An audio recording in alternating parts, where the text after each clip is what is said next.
خطبہ مسنونہ کے بعد میں نے جس آیت کریمہ کی تلاوت کرنے کا شرف حاصل کیا، پروردگار عالم قرآن شریف میں ارشاد فرماتا ہے، اے ایمان والو اللہ سے ڈرو، سچوں کے ساتھ ہو جاؤ۔ سچوں کے ساتھ رہنے کا قرآن نے ہمیں حکم دیا۔ اپنے بتانا یہ چاہتا ہوں کہ سچے کون لوگ ہیں۔ 5ویں پارے کے 6 رکوع پہ دیکھیں اللہ ارشاد فرماتا ہے، انعم اللہ علیہم من النبیین والصدیقین والشہداء والصالحین وحسن اولئک رفیقا، کہ نبیین سچے ہیں، صدیقین سچے ہیں، شہداء سچے ہیں، صالحین سچے ہیں، ان کے ساتھ رہنے کا رب ہمیں حکم فرما رہا ہے۔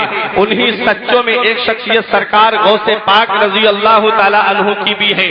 ہمارا یہ ایمان ہے کہ جہاں میرے غوث کا ذکر ہوتا ہے، جہاں میرے غوث کے نام کی محفل سجی ہوتی ہے، جہاں میرے غوث کے نام کا چرچا ہوتا ہے، وہاں میرے غوث روحانی طور پہ جلوہ فرما ہوتے ہیں۔ حضرات غوث اعظم رضی اللہ تعالی عنہ وہاں روحانی طور پہ موجود ہوتے ہیں۔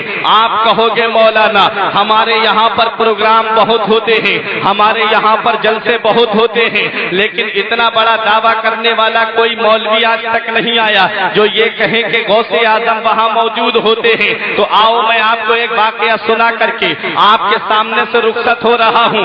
میرے غوث اعظم کا ایک دیوانہ تھا، میرا غوث اعظم سے محبت کرنے والا ایک عاشق تھا۔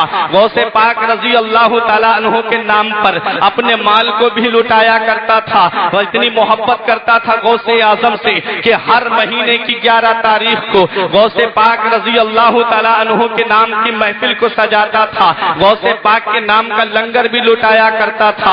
غوث اعظم کے چاہنے والے آتے تھے، کھانے کو تناول کرتے تھے، محفل پاک میں بیٹھا کرتے تھے، غوث اعظم کے فضائل کو سنا کرتے تھے، غوث اعظم کے مناقب کو سنا کرتے تھے، غوث اعظم کی شان کو سنا کرتے تھے، غوث اعظم کی عظمت کو سنا کرتے تھے، اور کھانا تناول کر کے اپنے گھر چلے جایا کرتے تھے۔ لیکن ایک دن 11ویں شریف کا مہینہ قریب آ رہا ہے، جو غوث اعظم سے محبت کرنے والا تھا، جو غوث اعظم سے پیار کرنے والا تھا، جو غوث اعظم کا عاشق تھا، اس کی طبیعت خراب ہو جاتی ہے، اور طبیعت میں ایسا بگاڑ پیدا ہوا کہ تمام ڈاکٹروں کو اس کو دکھا دیا گیا، تمام حکیموں سے علاج کرا لیا گیا، تمام طبیبوں کو دکھا دیا گیا، لیکن تمام ڈاکٹروں نے لا علاج کر دیا، تمام طبیبوں نے لا علاج کر دیا، تمام حکیموں نے جواب دے دیا اسے گھر لے جاؤ، اب اسے آرام کی ضرورت ہے، اب اس کا علاج کچھ نہیں ہو سکتا ہے۔ حضرات گھر والے آنسو بہا رہے ہیں، اولاد آنسو بہا رہی ہے، بی بی کی آنکھوں سے آنسو ساون بھادوں کی طرح برس رہے ہیں، گھر والے سامنے کھڑے ہوئے ہیں، عزیز و اقارب نگاہوں کے سامنے کھڑے ہوئے ہیں۔ 11ویں شریف کا مہینہ قریب آتا جا رہا ہے۔ اس نے کہا کہ تم پریشان کیوں ہوتے ہو، میں تم سے صرف ایک بات یہ کہنا چاہتا ہوں، اگر میرا انتقال ہو جائے تو میں نے جس طریقے کو قائم کیا ہے، میرے طریقے کو کبھی ختم مت ہونے دینا۔ جیسے میں غوث اعظم کے نام کی محفل کو سجاتا ہوں، جیسے میں غوث اعظم کے نام کی محفل کو سجاتا ہوں، جیسے میں غوث اعظم کا لنگر شان سے کرتا ہوں، جیسا میں غوث اعظم کے چاہنے والوں کو بلا کر کے کھانا کھلاتا ہوں غوث اعظم کے نام پر، تم میرے طریقے کو زندہ رکھنا، تم میری روش کو قائم رکھنا۔ اولاد کہتی ہے ہم آپ کے طریقے کو زندہ رکھیں گے، اولاد کہتی ہے ہم آپ کے طریقے پہ عمل کرتے رہیں گے، جب تک ہماری زندگی باقی رہے گی غوث کے نام کا میلاد سجاتے رہیں گے، غوث کے نام کا ذکر ہوتا رہے گا، غوث کے نام کا لنگر لٹایا جاتا رہے گا۔ آج ہمارے عقیل صدیقی صاحب قبلہ نے غوث اعظم کے نام کی محفل کو اپنے مکان پہ سجایا ہے، غوث اعظم کے دیوانے یہاں پر آئے ہوئے ہیں۔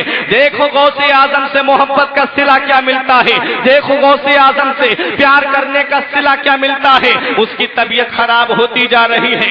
جس دن 11ویں شریف کی فاتحہ اس کے گھر پہ تھی، جس دن لنگر کا انتظام کیا جا رہا تھا، جس دن گھر میں کھانے کا انتظام کیا جا رہا تھا، ٹھیک اسی وقت اس کے اوپر وہ گھڑی آتی ہے جو سب پہ آنی ہے، وہ ٹائم آتا ہے جو سب پہ آنا ہے، وہ وقت آتا ہے جو سب پہ آنا ہے۔ وہ گھڑی آئی جس کے بارے میں علمی صاحب فرماتے ہیں، یاد رکھ ہر آن آخر موت ہے، بنتو مت انجان آخر موت ہے، مرتے جاتے ہیں ہزاروں آدمی، عاقل و نادان آخر موت ہے۔ آج انسان غفلت میں زندگی گزار رہا ہے، آج انسان اپنی زندگی को गफलत में गुजार रहा है। ए मुसलमानों, ये चंद दिन की जिंदगी मिली है, इस जिंदगी को अल्लाह उसके रसूल की इताअत में गुजार दो, सुन्नत रसूल पे अमल करके गुजार दो। इस हाल में इस जिंदगी को गुजार दो कि तुम्हारा जनाजा उठता हो, मोहल्ले के लोग कहते पांचों टाइम की नमाज पढ़ने वाले का जनाजा जा रहा है। इस हाल में इस जिंदगी को गुजार दो कि तुम्हारा जनाजा उठता हो और मोहल्ले के लोग कहते कि लोग फिल्में देख करके दिल बहलाते थे, लोग गाने सुन करके दिल बहलाते थे, लेकिन ये नबी का ऐसा दीवाना था कि नबी की नाच सुन करके दिल बहलाता था, कुरान की तिलावत सुन करके दिल बहलाता था। इस हाल में अपनी जिंदगी को गुजार दो, इस हाल में अपनी जिंदगी को गुजारो। अगरचे मोहल्ले वाले नाराज हो जाएं, अगरचे खानदान वाले नाराज हो जाएं, लेकिन मुस्तफा का पक्का गुलाम बन करके दिखा दे, मुस्तफा का सच्चा आशिक बन करके दिखा दे। बुलबुल से बहरहाल नशे मन न छूटेगा, बरके तपा के खौफ से गुलशन न छूटेगा। माहौल करके तेरे मुआफिक ये नहीं है सरकार मगर आपका दर है। नारे तकबीर, नारे रिसालत, जश्ने गौसे आज़म, पैगामे उलमाए अहले सुन्नत, मुस्लहे कौमो मिल्लत, अल्लामा फुरकान रज़ा साहिब क़िबला।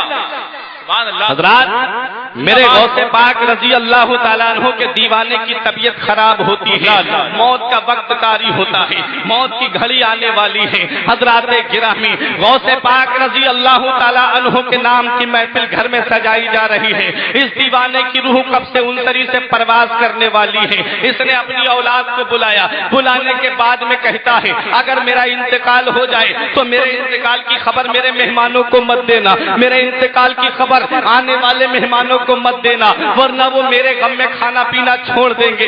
इसलिए मेरा इंतकाल हो जाए तो मेरे जनाजे को कमरे के अंदर रख देना और किसी को मत बताना। हज़रात गिरामी, उसका उसी वक्त इंतकाल होता है। इधर महफिल सजाई जा रही है, इधर लंगर का इंतजाम किया जा रहा है। गौस के दीवाने का इंतकाल हो गया है। औलाद ने अपने सीने पे पत्थर रखे, बीबी ने अपने सीने पे पत्थर रखे, अपने शौहर के जनाजे को कमरे के अंदर रख दिया है।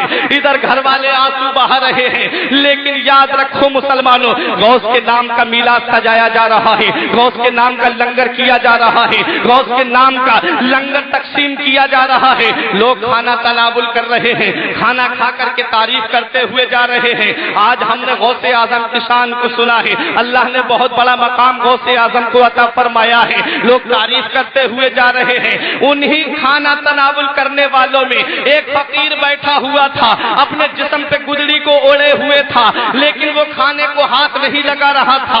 औलाद कहती है खाना खा लीजिए, खानदान वाले कहते हैं खाना खा लीजिए, लेकिन फकीर खाने को हाथ नहीं लगाता है। कहता है कि जब तक घर वाला मेरे साथ बैठ के नहीं खाएगा तब तक नहीं खाऊंगा, जब तक घर वाला नहीं आएगा बगैर उसके मैं खाना नहीं खाऊंगा। अल्लाह अकबर, ऐसी जिद कर गया आने वाला फकीर। औलाद कहती है खाना खा लीजिए, घर वाले कहते हैं खाना खा लीजिए। फकीर कहता है बगैर घर वाले के मैं खाना नहीं खाऊंगा। एक बेटे से ना रहा गया, फकीर का हाथ पकड़ करके घर के अंदर लेकर के गया, उस कमरे में लेकर के जाता है जहां उसके बाप का जनाजा रखा हुआ था, जहां बीबी बैठी आंसू बहा रही थी। ले जाकर के सरहाने खड़ा कर दिया फकीर को, कपड़ा हटाया चेहरे से, बोला आंसू बहाते हुए बोला, जिसकी मोहब्बत में आप यहाँ आए हैं, जिसके इश्क में आप यहाँ आए हैं, जिसके यहाँ पर आज आप आए हैं, वो तो हमें छोड़ के कब का इस दुनिया से जा चुके हैं, अब वो इस दुनिया में नहीं है। अब चलिए आप खाना तनावुल कर लीजिए। फकीर कहता है खाना खाऊंगा तो आज घर वाले के साथ खाऊंगा।